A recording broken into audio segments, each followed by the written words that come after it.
My brother slammed me into the wall, and my parents still defended him, so I exposed their buried secrets, and may they beg me for forgiveness. I'm Carl, 26, male, and I manage fleet operations for a logistics company. It's a fancy way of saying I babysit grown men who drive 18-wheelers and track boxes that don't like to stay where they should. It's not a dream job, but it's mine. My parents live in a different world. Their driveway could fit my entire apartment building. Dad owns a multi-million-dollar logistics company that builds smart fleet systems or whatever buzzword they're using this year. Mom spends her days hosting charity galas, pretending she's changing the world by sipping overpriced tea with other bored millionaires. They care more about how things look than how things actually are.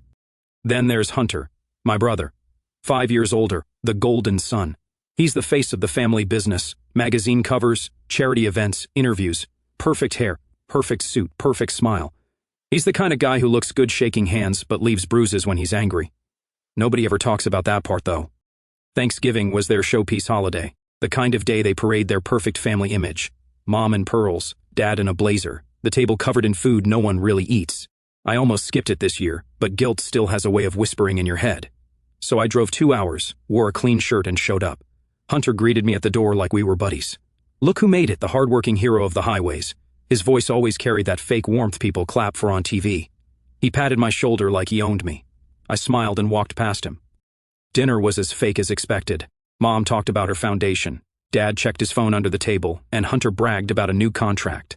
The house smelled like butter and money, too clean, too polished. Even the air felt judgmental. Halfway through dinner, Hunter poured himself another sparkling water and leaned back in his chair. So, little brother, he said, smirking, still playing dispatcher for truckers? It's fleet management, I said, and yeah, it's fine. He laughed like I'd told a joke. Dad didn't even look up. Mom gave me a soft smile, the kind that says, behave. Something in me snapped a little. Maybe it was the tone, maybe it was years of swallowing it. I looked at Hunter and said, I heard Dad sign the company shares under your name. That true? Forks stopped clinking for a second. Nobody breathed. Hunter's smirk froze. Dad's jaw tightened. Mom's eyes flicked toward me like I'd just cursed in church. Hunter tilted his head. Why do you care? You never really lived here after high school. Thought you were too good for this place. That's not true, I said, trying to keep my voice even. I was just working, always around when it mattered. He leaned forward, that little spark of cruelty lighting up his eyes. Yeah, sure. Flying in from your apartment every now and then doesn't exactly count as being around. You're just a visitor at this point. I put down my fork. I just think if we're talking about family property, maybe we should all be part of the conversation. And that's when it happened. Hunter's chair scraped back hard against the tile. He stood up slow, like he was winding up for something. I barely blinked before his hand was on my collar and the other fist landed. Next thing I knew, my back hit the wall so hard the fake family picture frames rattled. The breath rushed out of me. What did I tell you about talking back? He hissed, eyes wide. I shoved him off and swung back, hitting his shoulder. But before I could move again, Dad grabbed me from behind, fingers digging into my arms. Enough, he barked. You touch him again and you'll regret it, Carl. He's the face of this family. You think I'll let you ruin that? My lip was bleeding, nose already throbbing. Hunter stood there, chest puffed, looking pleased. Mom didn't move, didn't even flinch. I stared at her, waiting for something, a look, a word, anything, but she didn't look at me, not once. Dad finally let go. I grabbed a napkin from the table and wiped the blood off my face. The room was dead quiet, except for the sound of football from the living room TV. Hunter sat back down, took a sip of water, and said casually, You always take things too far. That's when I realized something ugly. This wasn't new to them. It wasn't a shock. It was routine. I stood there for another second, breathing hard. My reflection in the fridge looked pathetic, blood on my lip, eyes red, shirt wrinkled. Hunter smirked. Dad muttered, You need to grow up. So I did the only thing I could. I left, grabbed my jacket, and walked out into the cold night. The porch light buzzed overhead. My car was parked under that same oak tree I used to climb as a kid when things got bad. I remember standing there, half tempted to go back in, thinking maybe someone would follow me, maybe Dad, maybe Mom. But the house stayed dark behind me. On the drive home, I kept hearing Dad's voice in my head. He's the face of this family, over and over, like that was supposed to mean something. Maybe it did to them. But sitting in traffic, staring at my bruised face in the rearview mirror, all I could think was, they didn't raise a family. They raised a brand, and I was never part of it. I kept hearing that sentence all week. The more I thought about it, the more it sounded like code for you're just the punching bag.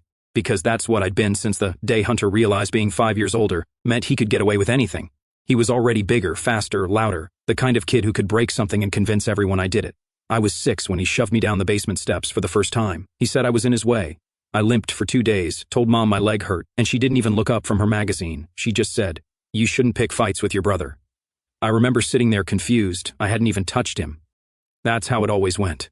Every bruise came with a lecture about learning my place, and every shove turned into a story about me being dramatic. I'd cry, and Mom would sigh like I'd spilled milk instead of blood. By the time I was 10, Hunter had turned bullying into a sport. He'd wait till Dad wasn't around and pin me to the ground just to prove he could. One time he held me down with his knee on my chest until I couldn't breathe. He laughed while I gasped and said, "Don't be such a baby."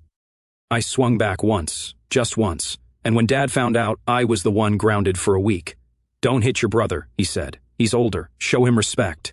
Respect, that word got beaten into me long before I ever knew what it meant. It wasn't just home either. At school, he'd corner me in the hallway, shove me into lockers when no one was looking. Once he told a teacher I'd cheated on a quiz, and she believed him without question. Hunter always had that smile that made adults forget the bad stuff. He was the good kid, the honor roll, the one who shook hands right. I was just the shadow walking 2 steps behind him. When you grow up like that, you start believing it's normal. You start thinking maybe you really are the problem. That's the worst part, it gets in your head. Dad didn't help. He loved talking about strength and discipline. Every time Hunter hurt me, Dad called it toughening you up. He said one day I'd thank him for having a brother like Hunter, said I was lucky to have someone show me how the world works. You want to know how the world worked in that house? Simple. Hunter did whatever he wanted and I cleaned up after it. When I was 15, I remember coming home from school to find my guitar snapped in half. I'd saved all summer for it. Hunter shrugged and said it fell. Dad told me to stop crying over material things. I didn't cry that time though. I just looked at the broken strings and thought, this house eats anything that makes me happy. I tried confronting Hunter once before I moved out. I'd come home for Dad's birthday and Hunter was already drunk on his own ego. He slapped the back of my head hard, laughing in front of everyone. I stood up and told him to knock it off. Dad glared at me like I'd just cursed at the Pope. "Apologize to your brother," he said. "For what?" I asked. "For being disrespectful." Hunter smirked, that same look he had when we were kids, the one that said, "I win." That night I packed early and left before sunrise. They didn't even notice. I didn't talk to them for months, not till that Thanksgiving. And walking out of that house again, bleeding and humiliated, I realized something I should have known years ago. Hunter wasn't the problem anymore. The real problem was the people who kept protecting him. They'd built him like a monument, brick by brick, out of excuses. And me, I was the foundation they buried under it. The drive home that night felt endless. Every mile between me and that mansion felt like a layer of weight peeling off. Still, I couldn't shake the memories, the bruises, the laughs, the way Mom always told me to stop overreacting. I sat on the edge of my bed and thought about all those years Hunter got away with it. How he'd use that same charm to smile at cameras, shake hands, and call himself a leader. How Dad would beam beside him proud. How Mom would nod and say, "That's my boy." Yeah, their boy, not mine. I leaned back, staring at the ceiling, and whispered to no one, they made him their legacy. The words hung there heavy. For once I didn't feel like I was exaggerating. They actually did it. Every rule, every punishment, every fake apology, it was all to keep Hunter shiny and untouchable. The next morning I realized I'd left my wallet at their place. Figures. I didn't even want to go back, but all my cards were in there, plus my driver's license. No way was I letting Hunter hold that over me. So I got in the truck, drove the 2 hours again, and told myself I'd be in and out before anyone noticed. They weren't home. Mom's car wasn't in the driveway, Dad's fancy sedan was gone too, and Hunter was probably off playing boss somewhere. I still had my key, never returned it. The door unlocked easy. The house was quiet in that weird way big houses get when no one's around. Every sound echoes too much. I found my wallet fast, sitting right on the counter next to a stack of mail. I could have just grabbed it and left. Should have, honestly. But standing there looking around, something about the silence bugged me. This house had always been too clean, too curated, like even the air had to look expensive. I don't even know what made me go upstairs, habit, maybe. The attic door was at the end of the hall, right above the guest room. I noticed it was cracked open. Curiosity beat hesitation. I pulled down the ladder and climbed up. The air up there was stale, hot, and smelled like cardboard and mothballs. Boxes everywhere, stacked, labeled, taped. I brushed my hand over one. The label said Family 1989 to 2001 in Mom's handwriting. Inside were photo albums thick with those sticky plastic sleeves. I flipped one open.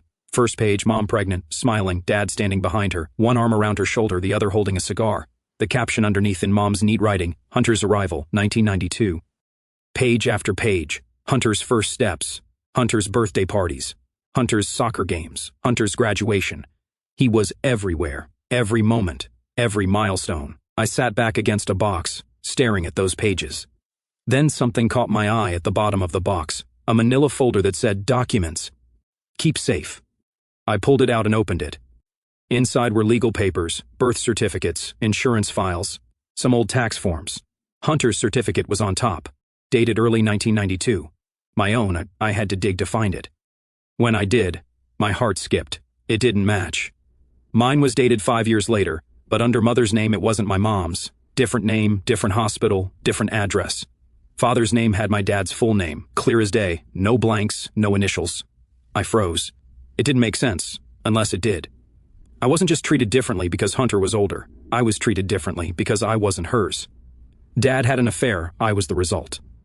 The woman on this paper gave birth to me, but Mom, the one who raised me, wasn't her. She was the cover-up. I was the secret they never wanted to exist. I sat there numb. The room felt smaller, the air heavier, everything that had never made sense. The silence, the distance, the disgust, all of it lined up perfectly now. That's why Mom never looked at me the same way. That's why Dad always used my sons in public, but Hunter when he actually meant it. That's why Hunter got everything and I got scraps of guilt. I wanted to laugh. It wasn't even anger yet, just disbelief. They lied for 26 years and it worked.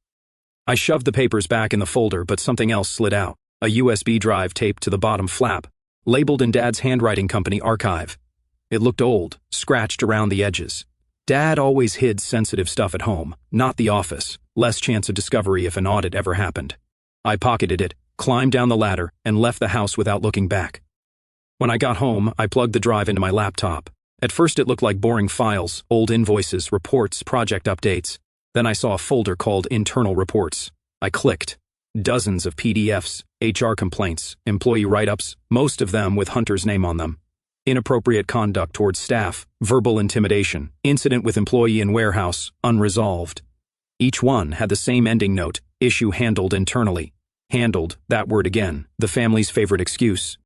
There were even deleted emails, messages between Dad and HR heads. He kept Outlook mailbox exports at home. Nothing ever really vanished. I opened one. Keep this quiet. Hunter's reputation can't take another hit. Make her sign the NDA. Another, he's young, impulsive. He'll learn. Don't involve outsiders. My hands were shaking as I scrolled through them. It was the same pattern: abuse, cover-up, silence, repeat. They hid my birth, they buried his crimes, and they called it family tradition. I sat there for a while, staring at the screen, feeling something cold and solid forming in my chest. Not sadness, not even anger, just clarity. I'd spent years trying to earn my place in that family. Turns out I was never supposed to have one. But now I had proof. Proof of everything they'd built on lies. Proof of who they really were, and I wasn't about to keep it buried in some attic box. For the first time in my life, I had something real. Proof, not feelings, not memories, not he said, she said, actual proof. I'd always been the quiet one, the one who didn't fight back, who swallowed it all. But now I had their own words, their own files sitting on my screen. I didn't sleep that night. Every email I opened felt like pulling a nail out of their perfect little image. I started saving copies to a new folder, labeling everything carefully. Emails 2007, reports, confidential internal notes. I didn't even know why I was doing it yet. Instinct, maybe. Years of watching them control every narrative had taught me how important it was to document the truth. By 3 a.m., I had a folder that looked like an audit report. It hit me then, that's exactly what it was, a full-blown audit of the family business. I typed a name at the top, Family Business Internal Audit. It felt right, cold, clean, deliberate. I spent the next few days quietly adding more. I pulled property records from the county site, looked up court filings, employee reviews, anything with Hunter's name. The pattern was obvious. Complaints disappeared. People who spoke up resigned. The same HR manager's name popped up in every closed case. By the fourth night, my eyes were burning, but I couldn't stop. I started thinking about the people who'd seen things, who'd known. There had to be someone else who tried to speak up. That's when I remembered her, Mrs. Kennedy. She was my middle school teacher, the only adult who ever seemed to notice the bruises. She once pulled me aside after class and asked real quietly, "Is everything okay at home?" I'd lied, of course, said I fell off my bike, but she didn't buy it. I remembered her eyes, worried but tired, like she'd seen it before. It was a long shot, but I found her online, same small town, retired now. Her profile picture showed her sitting in front of a shelf of books, smiling like someone who'd earned her peace. I sent a message that just said, "Hi, this is Carl Morgan. You taught me in 8th grade. Can I ask you something about the past?" Didn't expect a reply, but the next morning there it was, of course, Carl. "I remember you. Is everything okay?" I stared at it for a full minute before typing back, "Not really. I need to know if you ever filed anything back then, about me, about Hunter." There was a long pause. 10 minutes later she replied, "Yes, I did, but it disappeared." We met that weekend at a little diner off the highway. She looked older but sharper than I remembered, the kind of woman who'd outsmart you politely. "Didn't expect to see you again, Carl," she said as I sat down. "You look tired." "Comes with the family name," I said. She smiled sadly. "Your brother still running things?" "Yeah, and still hitting people." Her eyes flickered just for a second. I knew something was off even back then. "You'd flinch when people got too close. I called your mom once. She told me you were sensitive. Then your dad called the school board the next day. I was told to drop it." "Did you keep anything?" I asked. She reached into her bag and slid a thin folder across the table. "Always do." Inside were copies of the report she'd filed, dated, signed, and stamped closed. Photos of my arms from when I'd come to school in short sleeves one day. Notes she'd written about Hunter's behavior and how the parents discouraged investigation. I swallowed hard. "You could have thrown this out years ago." "I almost did," she said quietly, "but something told me I'd need it again. Guess I was right." When I got home, I added her file to my folder. The puzzle pieces were lining up, every lie, every threat, every fake smile. The next day, I printed out everything I had and spread it across the floor: birth records, HR complaints, the teacher reports, screenshots from the emails. The house looked like a crime scene because it kind of was. It wasn't just Hunter being violent, it was a family operation of silence. Every time he hurt someone, Dad covered it. Every time someone noticed, Mom deflected, and the company's lawyers cleaned it all up like clockwork. I remember sitting there cross-referencing timelines. When one employee quit, another complaint was filed within weeks. Same phrasing, same dismissal, the same pattern stretched across years. You know what's wild? They were so obsessed with hiding everything they never noticed they left the receipts behind. I scanned and backed up every file: cloud drive, encrypted folder, flash drive in my glove box. 3 copies. I wasn't going to lose this. Before I shared anything, I blacked out names and faces. The raw stuff only went to the lawyer and CPS, no one else. But collecting evidence wasn't enough. I needed to hit them where it hurt, not physically, not with yelling. That's what Hunter did. I was going to do what they'd never expect, use their own system against them. That night, I started drafting a timeline, like I was preparing a report for work, organized, logical, no emotion.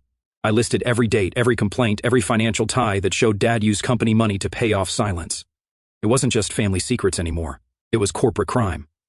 At some point, I sat back, rubbing my temples, staring at the line that connected it all. Hunter Morgan, face of the company, the golden son, their pride, their product. And the deeper I dug, the more I saw how rotten that face really was. Around midnight, I renamed the folder one last time, not family business internal audit. Too neat, too polite. I typed Operation Golden Sun. Yeah, because if they wanted a brand so bad, I was about to show them what it looked like when it fell apart. I closed the laptop, leaned back in my chair, and let out a slow breath.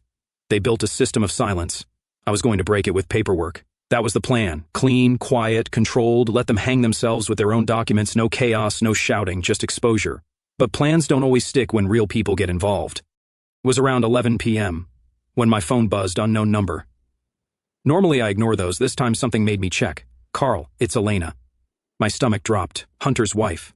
I hadn't talked to her since some family gathering 2 years ago where she barely said a word, the kind of woman who smiled in pictures but never really looked happy. Before I could respond, another message came in. "Please don't tell him I texted. I don't know who else to reach." Then a picture popped up, a blurry photo of my niece's arm, bruised and red around the wrist. Then another photo, Elena's face, swollen lip, tear tracks visible, and one short voice recording. Hunter yelling, calling her names, threatening to take everything if she ever embarrassed him again. I didn't even realize my hands were shaking until I dropped the phone. I called her immediately. She answered on the second ring, whispering, "Carl, yeah, I'm here," I said quietly. "What happened?" "He's getting worse," she said, voice trembling. "It used to be just me, he'd shove, hit, whatever, when no one was looking. But now—" She paused, and I could hear her crying softly. "Now it's our daughter. She spilled water on his laptop yesterday, and he grabbed her arm so hard she screamed. I told him to stop, and he shoved me against the wall." I sat there gripping the phone so tight my knuckles hurt. "Where are you now?" "In the guest room," she said. "He's asleep." I locked the door. "Carl, I can't do this anymore. I don't care about the money or the name. I just want her safe." For a moment I didn't know what to say. The anger that came over me wasn't the kind that made you shout. It was the kind that burned slow and cold. "Elena," I said carefully, "listen to me. You need to get out of that house. Do you have somewhere safe to go?" She sniffled. "My sister's place. She's out of state." "Good. Go there tonight if you can." There was silence for a few seconds. Then she said, "You believe me?" I almost laughed at how broken her voice sounded. "Elena, I've known him my whole life. I don't need proof to believe you." She exhaled shakily, like she'd been holding that breath for years. "I have proof anyway," she said. I've been keeping things, videos, screenshots, voicemails. I didn't know who'd believe me, but I kept them. Send them, I said. Within minutes, my phone started lighting up with attachments, photos, texts, voice notes. One video of him slamming a door while their daughter cried in the background. Another of him pacing, shouting that he'd bury her in court if she ever tried to leave. Each file was worse than the last. Elena, I said after a while, I've been collecting things too, about the company, about your husband, about all of them. You're not alone in this. I'm building a case, a real one, with names, documents, and witnesses. There was a pause. Then her voice, small but steady. You're serious, aren't you? Dead serious. She didn't speak for a bit. I could hear her daughter's soft breathing in the background, probably asleep beside her. If I help you, she said finally, he'll come for me. He already is, I said. The difference is now you'll have protection, legal protection, and I'll back you up every step. She went quiet again and said, I'll do it. Just promise me one thing. If anything happens to me, make sure he doesn't get her. My throat tightened. I promise. I logged Mrs. Kennedy as the first witness in the binder, and Elena as the second, clean, simple, no drama, just facts. The next morning, I reached out to a contact I knew from work, a guy who'd helped his sister through a domestic case. He gave me the number of a legal advocate who specialized in abuse and corporate harassment. I sent her a short email, nothing fancy, just need guidance building a multi-witness case. Family is powerful. Victims scared to speak. Have evidence. By noon, she replied, I can help, but you need formal statements. That night, Elena sent me her first one. Typed, dated, signed. She'd even included her daughter's pediatrician notes, showing bruises consistent with restraint. It was detailed, heartbreaking, and exactly what I needed. I read it twice, then printed it, added it to my binder next to Mrs. Kennedy's report, and sealed it. 2 witnesses now, both with first-hand proof. Hunter always said money could fix anything. That's what made him careless. That's what made all of them careless. They thought their money was a shield. I looked over the stacks of paper and whispered, he thinks money protects him. Let's see how it does against truth. Then I grabbed my keys and stepped outside. The night air was cold, steady. For the first time in years, I felt calm. This wasn't just my fight anymore, and that meant it was finally winnable. All the years of being the quiet one, the one they called weak, were about to pay off because now I had everything. Witnesses, documents, photos, recordings. I'd spent weeks organizing them into one neat, deadly presentation. It wasn't about rage anymore, it was precision. The timing couldn't have been more perfect. A week later, Hunter's company was hosting its annual awards gala downtown, one of those events where everyone dressed like they owned the world. And this year, Hunter was getting the Leadership and Family Values Award. Yeah, family values.